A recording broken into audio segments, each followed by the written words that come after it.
When today I am speaking about air pollution. When harmful gases is mixed in air, it is called air pollution.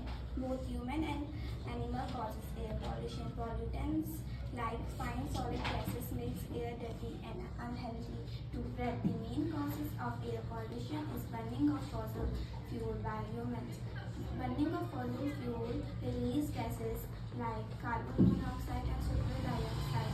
We can stop air pollution by grow more trees, not use car when you are going in a near place, be repair your car, etc. Thank you.